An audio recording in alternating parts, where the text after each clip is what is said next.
Hello, welcome to that class 4। সবাই খুব ভালো আছো, আই হোপ। তো আজকে না আমরা কোনো নিউ লেসন করবো না। No new lesson today.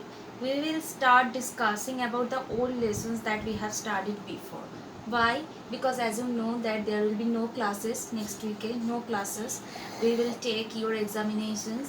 ওকে, তো সেই জন্য আজকে আমরা কি করব, একটু পুরোনো চ্যাপ্টার্সগুলোকে উল্টে পাল্টে একটু রিভাইজ দেবো। I will discuss your syllabus also. তো চলো আমরা ক্লাসটা স্টার্ট করি। ওকে, তো ফার্স্টে আমরা আসছি। ফার্স্ট দেখো তোমাদের কী কী পড়ানো হয়েছে। সাবজেক্ট, প্রেডিকেট, তারপরে object, transitive and intransitive verb, এমনি ভার্বও করানো হয়েছে, syllable, noun, pronoun, adjective, kind and function of sentence, tenses করানো হয়েছে, কম্প্রিহেনশন করানো হয়েছে। ঠিক আছে, এগুলো করানো হয়েছে। তো এগুলোই আজকে আমি একটু অল্প অল্প করে ডিসকাস করি, একটু রিভাইজ দিই। আজকে কোনো নিউ লেসন করব না, কারণ বললাম তোমাদের নেক্সট উইকে তো কোনো ক্লাস নেই, নেক্সট উইকে এক্সাম আছে। তো take good preparation for that. Okay, I hope তোমরা সবাই খুব ভালো রেজাল্ট করবে কিন্তু, ঠিক আছে, আশা রাখছি, কিন্তু হতাশ করবে না। আচ্ছা, তো ফার্স্টে আমরা আসছি সাবজেক্ট প্রেডিকেটে। তো সাবজেক্ট প্রেডিকেটে how many types of question can come from subject predicate, কত রকমের কোয়েশ্চেন আসতে পারে। ধরো ফার্স্টে এরকম আসতে পারে that will give you some words, okay, you have to rearrange them in a proper way to make a proper sentence, then you have to find out the subject and predicate. উল্টে পাল্টে আমরা কিছু word দিয়ে দেবো, তোমাদের সেগুলোকে সাজিয়ে একটা সুন্দর বাক্য গঠন করতে হবে, তারপরে সেখান থেকে সাবজেক্ট অ্যান্ড প্রেডিকেট বার করতে হবে। এই একটা কোয়েশ্চেন দিতে পারি। এছাড়াও ধরো এরকম আসতে পারে যে we will provide a sentence, will just directly ask you to find out the subject and predicate. একটা ডিরেক্ট সেন্টেন্স দিয়ে দিলাম, ওখান থেকে বললাম সাবজেক্ট প্রেডিকেট বার করো। কিংবা এরকম দিতে পারি, সাবজেক্টের জায়গাটা ডট ডট দিয়ে দিলাম, দিয়ে প্রেডিকেটটা দিয়ে দিলাম, দিয়ে বললাম যে feel in the blanks with a suitable subject. Okay, suitable একটা ভালো মানে একটা সেন্টেন্সের সাথে যায় এরকম একটা সাবজেক্ট দিয়ে ফিল ইন দ্য ব্ল্যাঙ্কস করো, এরকমও বলতে পারি। আবার ভাইস ভার্সাও হতে পারে যে I will provide you the subject and then I will ask you to fill in the blanks with proper predicates. Okay, তো প্রপার প্রেডিকেট দিয়ে তুমি কিছু ওয়ার্ডস দিয়ে, দুটো তিনটে ওয়ার্ডস, এখানে লিমিটেশন থাকতে পারে that you can use only 3 words for the predicate, you can use only 2 words for the predicate. আর যদি সেখানে কোনো লিমিটেশন না দেওয়া থাকে then you can use as per your choice. Okay, don't মানে মেক ইট লেন্দি। ওকে, বেশি lengthy করবে না সেন্টেন্সকে, একটু শর্টের মধ্যে সুন্দরভাবে গুছিয়ে মানে লেখার চেষ্টা করবে। তো ফার্স্টেরটা আমরা বলছি যে সাবজেক্ট প্রেডিকেট। ধরো আমি একটা সেন্টেন্সকে উল্টে পাল্টে দিলাম,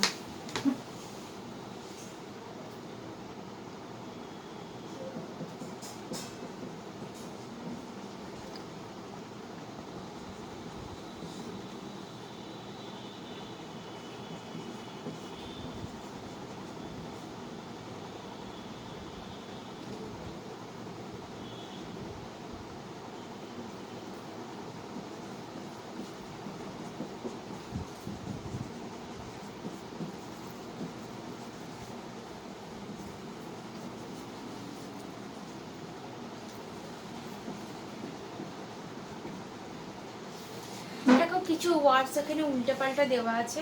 এবার আমি তোমাদেরকে বলছি এই ওয়ার্ডগুলোকে সাজিয়ে you have to make a proper sentence, তারপরে তোমাকে সাবজেক্ট প্রেডিকেট বের করতে হবে। ধরো আমি এটা বললাম, তাহলে দেখো সিস্টার ইয়েস্টারডে, ফার্স্টে তো ইয়েস্টারডেটা দেখে আমাদের চোখ যাবে যে ইয়েস্টারডে নয় তোমার আগে বসবে বা পরে বসবে, আমি আগেই বসালাম ইয়েস্টারডে।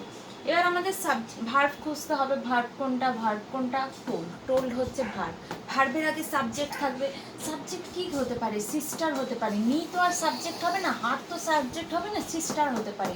আচ্ছা মাইটা কোথায় বসবে, মাই তো সিস্টারের আগে ছাড়া বসবে না, মাই সিস্টার, মাই ব্রাদার এরম বসে। আচ্ছা তাহলে কি পেলাম, ফার্স্টে ইয়েস্টারডে যদি বসে, তারপরে মাই সিস্টার, তারপরে verb, yesterday my sister told, কাকে বলবে, আমাকে ধরো বললো টোল্ড মি, তারপর ও আরেকটা জিনিস দেবে এখানে, সরি সেন্ড আছে আরেকটা, ঠিক আছে। ইয়েস্টারডে মাই সিস্টার সেন্ড হবে না টোল্ড হবে বলো তো? টোল্ড হবে অবভিয়াসলি, কারণ ইয়েস্টারডে বলেছি মানে পাস্ট টেন্স, ঠিক আছে? It has to be told, send হবে না, সেন্ড তো প্রেজেন্ট টেন্সে বোঝাচ্ছে, তাই না? তাহলে yesterday my sister told me. আচ্ছা সেন্ড কীভাবে ইউজ করবো? এখানে তো সেন্ডস ফ্রেন্ডস কিচ্ছু দেওয়া নেই, তাহলে সেন্ডের আগে টু বসাতে পারি, ঠিক আছে? নন ফাইনাইট ভার্বে টু বসে, তাহলে এরম করি, yesterday my sister told me to send her copy, হয়ে গেল। বুঝতে পেরেছো? এরকম ভাবে তোমাকে বুঝে বুঝে বানাতে হবে। চলো লিখি, yesterday my sister told me to send her copy. Now,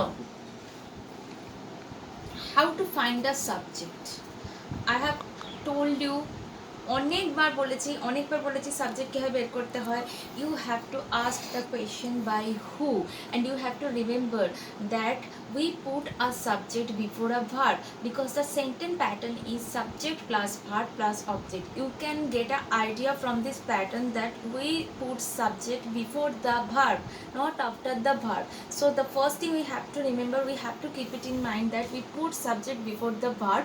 And how to get the subject? We have to ask the whole sentence by who or which, then in answer we will get the subject. ওকে, কি বললাম যে একটা সেন্টেন্সকে হু দিয়ে question করলে subject পাবো। আমাদের মাথায় রাখতে হবে যে সেন্টেন্স প্যাটার্ন হচ্ছে subject plus verb plus object. তো ভার্বের আগে সবসময় সাবজেক্ট বসে, সেই ক্ষেত্রে দেখো এই ভার্ব হচ্ছে মেন ভার্ব, মানে মেন ভার্বের আগে। ওকে, মেন ভার্ব হচ্ছে টোল্ড ভার্ব। কীভাবে বুঝবো? অ্যাকশন বোঝাচ্ছে এরকম ওয়ার্ড, টোল্ড মানে কথা বলেছিল, এই যে কাজ করা বোঝাচ্ছে, এই টোল্ডের আগে বসেছে। তো হু দিয়ে কোয়েশ্চেন করবো, হু টোল্ড? মাই সিস্টার টোল্ড, ঠিক আছে? তো এই হু দিয়ে কোয়েশ্চেন করে অ্যান্সারে মাই সিস্টার পেলাম। তো মাই সিস্টার হচ্ছে গিয়ে subject and rest part of the sentence will be predicate.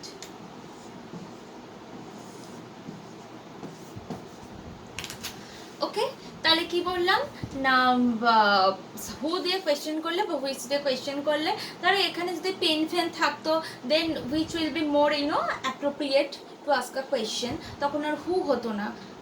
তো সেই রকমই হু বা হুইচ দিয়ে কোয়েশ্চেন করলে আমরা সাবজেক্ট পাচ্ছি এবং ভার্বের আগে, মেন ভার্বের আগে সাবজেক্ট বসছে। তো নাও এবার অবজেক্টে আসছে। এই তো গেল সাবজেক্ট প্রেডিকেট। আর ধরো এরকমও কোয়েশ্চেন আসতে পারবে, ধরো আমি লিখলাম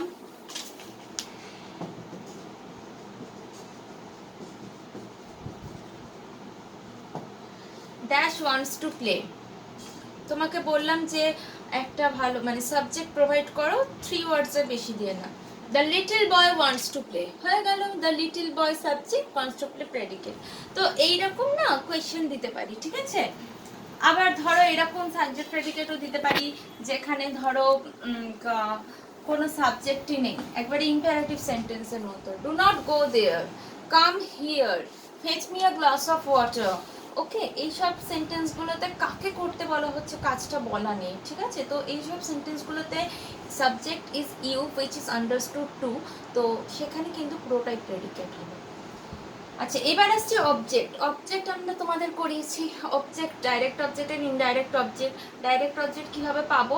আচ্ছা, অবজেক্ট কোথায় থাকে? প্রেডিকেটে থাকে। প্রথমে একটা সেন্টেন্সের সাবজেক্ট প্রেডিকেট আমরা বের করে নেব, তারপরে প্রেডিকেট পার্টটাকে একবার হোয়াট দিয়ে কোয়েশ্চেন করবো, একবার হুম দিয়ে কোয়েশ্চেন করবো। হুম দিয়ে কোয়েশ্চেন করলে ইনডাইরেক্ট অবজেক্ট, হোয়াট দিয়ে কোয়েশ্চেন করলে ডাইরেক্ট অবজেক্ট পাবো, ঠিক আছে? তাহলে এই সেন্টেন্সটাই চলো let's find out the objects. Yesterday my sister told me to send her copy. So I have to find out the predicate first. So which part is the predicate? Yesterday and told me to send her copy. So object কিন্তু এই told me to send her copy এর মধ্যেই আছে, because object belongs to the predicate not to the subject. তো এবারে told me to send her copy, এবারে what দিয়ে question করো, told me to send what? her copy। কিন্তু আমি বলেছি অবজেক্ট শুধু নাউন বা প্রোনাউন হয়, তাহলে শুধু কপিটা নেব, এই কপি। তাহলে হোয়াট দিয়ে কোয়েশ্চেন করলে আমরা কি পাই? Direct object. হোয়াট দিয়ে কোয়েশ্চেন কপি পেলাম, কপি ডাইরেক্ট অবজেক্ট।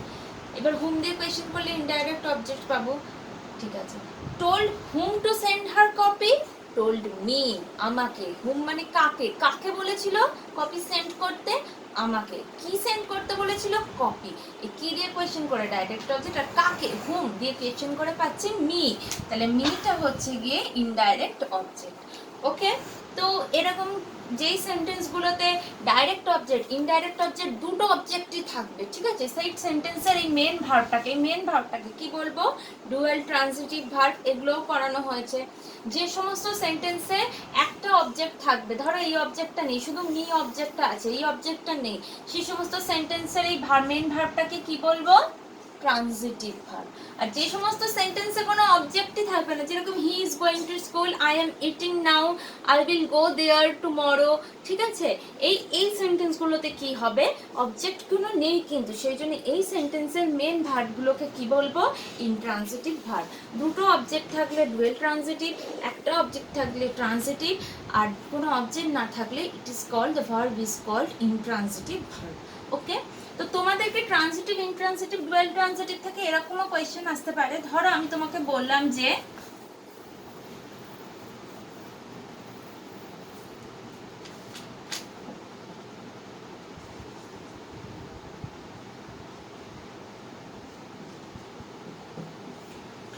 এই আস্ক ভার্বটাকে একটা সেন্টেন্সে ডুয়াল ট্রানজিটিভ ভার্ব হিসেবে ইউজ করো। Use this verb ask as a dual transitive verb in a sentence. What does it mean? একটা সেন্টেন্স তোমাকে লিখতে হবে, যেই সেন্টেন্সে আস্কটা হবে ডুয়াল ট্রানজিটিভ ভার্ব। তো how to make this verb as a dual transitive verb, কিভাবে আমরা একটা ডুয়াল ট্রানজিটিভ ভার্ব বানাবো, যেখানে দুটো অবজেক্ট থাকবে। ডুয়াল ট্রানজিটিভ ভার্ব মানে কি, there should be two objects, ঠিক আছে, তো আমরা এমন একটা সেন্টেন্স লিখবো যেখানে দুটো অবজেক্ট থাকবে, তাহলে সেটা ডুয়াল ট্রানজিটিভ ভার্ব হবে। ধরো আমি লিখলাম হি, ওকে, আমি এমনি লিখলাম, ধরো ask me a question, ask whom a question, me, ask me what question। দেখো whom আর what দিয়ে কোয়েশ্চেন করে আমরা দুটো অবজেক্ট পাচ্ছি, তাহলে এখানে ask কি হলো, ট্রানজিটিভ। বুঝতে পেরেছো? তো এইরকম ভাবে তোমাদেরকে কোয়েশ্চেন দিতে পারি, ইনট্রানজিটিভ ভার্ব হিসেবে ইউজ করো, ট্রানজিটিভ ভার্ব হিসেবে ইউজ করো। আর ডাইরেক্ট অবজেক্টের তোমার প্রাণ থাকে না, ইনডাইরেক্ট অবজেক্টের প্রাণ থাকে, এটা মনে রাখবে। এবারে আমি আসছি ভার্ব। সিলেবেল তো প্রচুর করানো হয়েছে, এই জিনিসগুলো মনে রাখবে। ধরো এরকম আছে বাটার, তখন বাট টার, এই যে ডবল যে আছে, এই ডবল যেখানে হচ্ছে সেখানে আমরা ভেঙে দেবো জিনিসটাকে। কিংবা ধরো এরকম আর একটা কথা মনে রাখবে যে শুধু ই থাকলো শেষে, এর আলাদা কোনো উচ্চারণ হয় না, ঠিক আছে, this doesn't have any separate pronunciation, ঠিক আছে, প্রোনাউন্সিয়েশন নেই এর সেপারেট। ধরো অ্যাবেল, এটা একটাই সিলেবেল, ঠিক আছে, ই যখন থাকবে শেষে, তার আগে অবধি যতক্ষণ না একটা ভাওয়েল আসছে, ঠিক আছে, ততক্ষণ কিন্তু সিলেবেল গঠন হবে না। যেরকম ধরো আমি লিখছি টেবিল, ঠিক আছে, তোমাদের মনে হতে পারে টেবিল, কিন্তু দিস ইজ রং, কারণ শেষে ই আছে, আমাদের এই এ অবধি নিতেই হবে, যতক্ষণ না একটা ভাওয়েল আসছে ততক্ষণ হবে না। তো শুধু টি তো হয় না, তাহলে পুরোটাকেই নিতে হবে টেবিল। কিন্তু যদি এরকম হয়, ধরো সিলেবেল করছি, ঠিক আছে, প্রথম কথা ডাবল এল আছে, এখানটা আমরা ভাঙবো সিল লেভেল। বুঝতে পেরেছো? এরকম হচ্ছে ব্যাপারটা। তো এগুলো মনে রাখবে। আর একটা ভাওয়েল নিয়ে তোমার syllable can not be formed with just one vowel. Like ধরো আমি বললাম যে elephant, syllable cannot be formed with just vowels, okay, it must consist of a consonant, okay, consonant না থাকলে কিন্তু হবে না, একদম শুধু ভাওয়েল দিয়ে হয় না। যেরকম ধরো এটা শুনতে লাগছে elephant, but this is wrong, because একটা ভাওয়েল নিয়ে syllable cannot be formed, সেই জন্য এলি একটা কথা, ফ্যান্টের একটা কথা, তো বাই সিলেবেল এটা।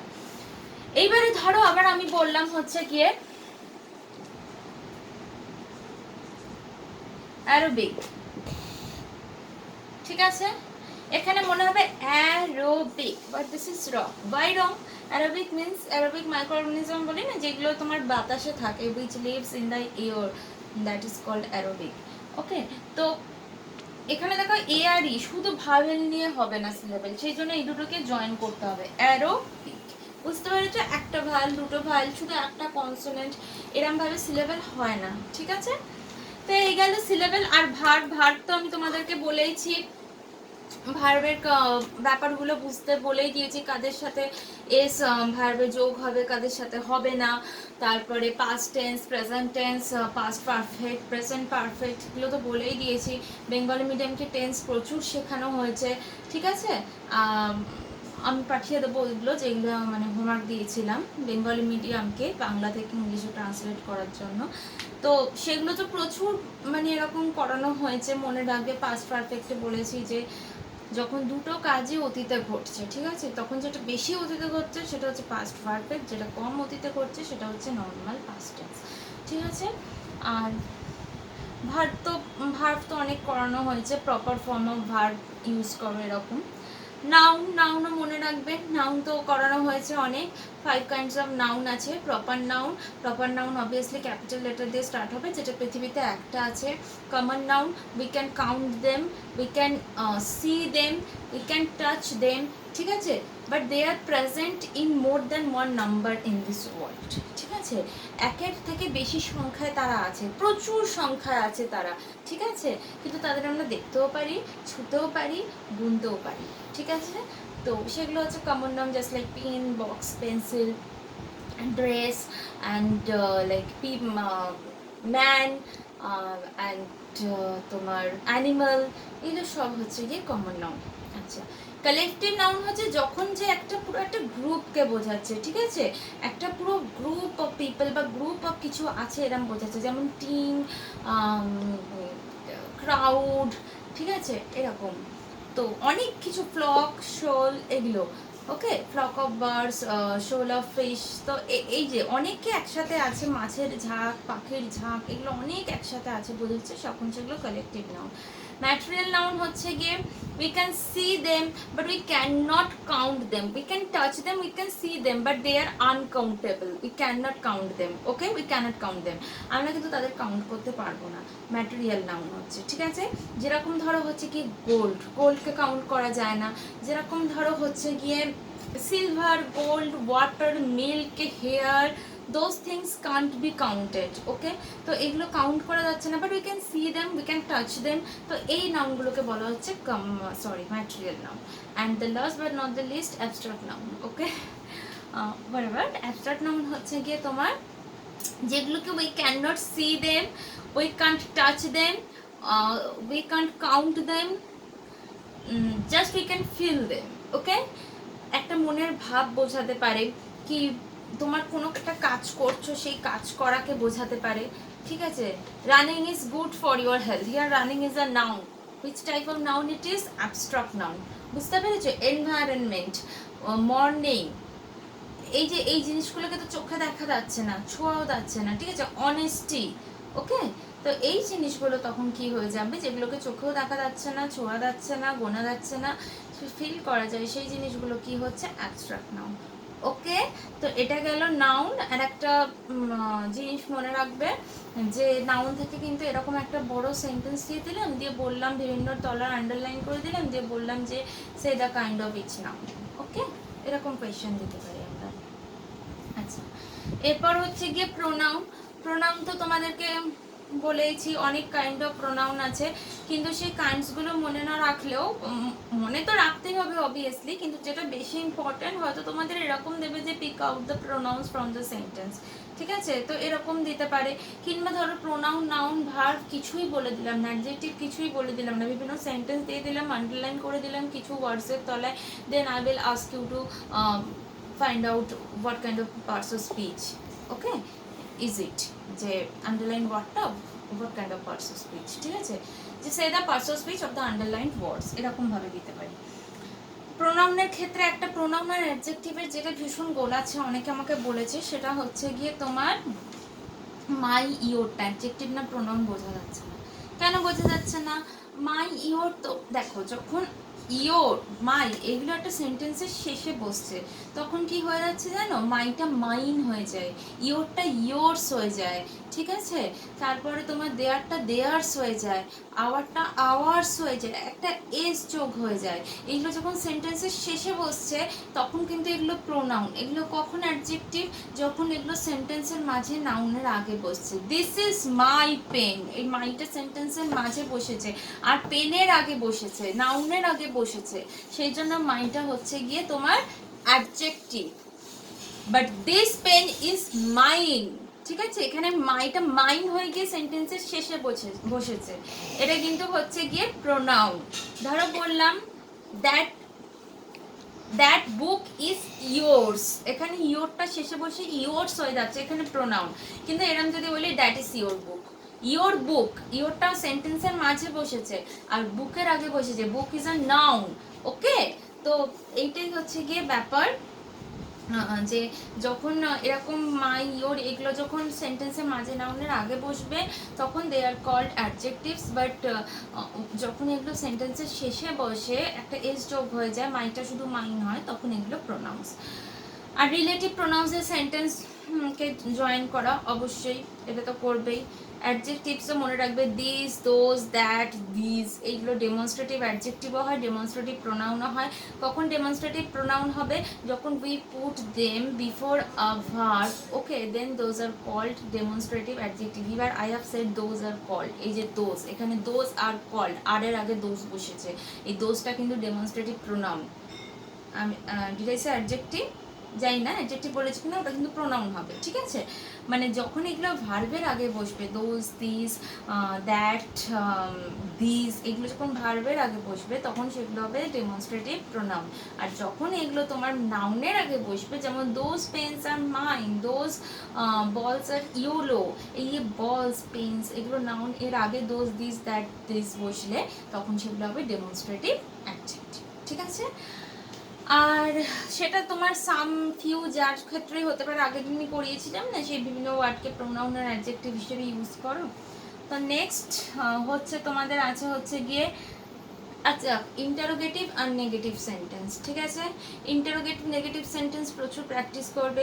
তোমাদের একটা ভার্বের লিস্ট দেওয়া আছে, বি ভার্বের পরে নট বসে, হ্যাভ ভার্বের যদি একটা পার্টিসিপেল প্রেজেন্ট পারফেক্ট বা পাস্ট পারফেক্টে হ্যাভ না বসে, এমনি জেনারেলি হ্যাভ ভার্বের পরে কিন্তু নট বসে, নো বসে, সরি, নো বসে।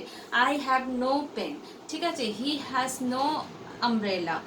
কিন্তু যখনই একটা প্রেজেন্ট পারফেক্ট টেন্স হচ্ছে আই হ্যাভ ডান ইট, তখন এটাকে নেগেটিভ করতে গেলে নট বসবে, আই হ্যাভ নট ডান ইট, ঠিক আছে, বুঝতে পেরেছি। প্রেজেন্ট পারফেক্ট, পাস্ট পারফেক্ট, এরকম পার্টিসিপেল ফর্ম যেখানে ইউজ হচ্ছে নট বসবে, আর এমনি হ্যাভ, হ্যাজ এগুলো বসলে নো বসবে, বি ভার্বের পরেও নট বসবে, ডিপেন্ড করছে। There is no house in the field, এখানে নো বসলো, ঠিক আছে। আর একটা তোমাদের ভার্বের একটা লিস্ট দিয়ে দিয়েছিলাম, মনে আছে তো, যে should, can, could, shall, will, would, might, may, এগুলো সব লিস্ট দিয়ে দিয়েছিলাম। এই ভার্বগুলোর পরে কিন্তু সবসময় নট বসে, ঠিক আছে। আর যখন দেখবে যে একটা অ্যাকশন ওয়ার্ড আছে সেটাকে নেগেটিভ করতে হচ্ছে, ধরো সেন্ট, দেখবে এটা প্রেজেন্ট টেন্সে আছে, পাস্ট টেন্সে আছে। সেন্ট পাস্ট টেন্সে আছে, তাহলে আমাদেরকে এখানে ডু ভার্ব আনতে হবে। পাস্ট টেন্সে যেহেতু আছে, তাহলে পাস্ট টেন্সে ডু এর পাস্ট টেন্স কি ডিড, তার ডিড আনতে হবে। এগুলো তো তোমরা প্রচুর করেছো, ঠিক আছে, কোয়েশ্চেন করার সময় ওই ভার্বগুলোই সামনে চলে আসবে, ঠিক আছে। ধরো নাউন বা প্রোনাউন, ঠিক আছে, নাউন যদি হয় নটটা নাউনের আগে বসবে। যেমন ধরো আমি বলছি রাম ইজ নট গোয়িং, এটাকে যদি আমি করতে চাই হচ্ছে কোয়েশ্চেন, তাহলে কি হবে, ইজ নট রাম গোয়িং, বুঝতে পেরেছো। এই ইজ নট রাম, নটটা রামের ফার্স্টে বসবে যদি নাউন হয়। আর আমি যদি বলি হি ইজ নট গোয়িং, তখন কি হবে, is he not going, is he not going, he এর পরে নট বসলো, বুঝেছো। যখন নট থাকবে কোয়েশ্চেন করতে গেলে নটটা প্রোনাউনের ক্ষেত্রে প্রোনাউনের পরে বসবে, নাউন থাকলে নাউনের আগে বসবে, দ্যাটস ইট। তারপরে kind and function of sentence, এগুলো তো প্রচুর করানো হয়েছে, কাইন্ড অ্যান্ড ফাংশন। আর টেন্সেস কম্প্রিহেনশন অ্যাডজেক্টিভ তো বললামই, টেন্সেস কম্প্রিহেনশন, টেন্সেস তো বেঙ্গলি মিডিয়ামকে অনেক করানো হয়েছে। আর comprehension for the English medium I must say that while attending a comprehension first you must go through the questions, okay, then you come to the paragraph and then find out the answers, okay. It will help you to create a connection between the question and the answer. ফার্স্টে কিন্তু কোয়েশ্চেনগুলো পড়ো, তারপরে তুমি ওই প্যারাগ্রাফটায় যাও বা কম্প্রিহেনশনটায় যাও, গিয়ে তুমি অ্যান্সার খোঁজো। এটা কিন্তু তোমাকে অনেক তাড়াতাড়ি কমপ্লিট করতে মানে আর কি হেল্প করবে, ঠিক আছে। তো আজ আর আমি বেশি মানে এক্সটেন্ড করছি না ক্লাসটা, তো এটাই ছিল, দিস ইজ ইট। তোমরা সবাই ভালো করে খুব পড়ো, কোথাও অসুবিধা হলে অবশ্যই আমাকে জানিও। All the best for your examination, খুব মন দিয়ে পড়ো, ভালো করে এক্সাম দিতে হবে, ওকে, বাই।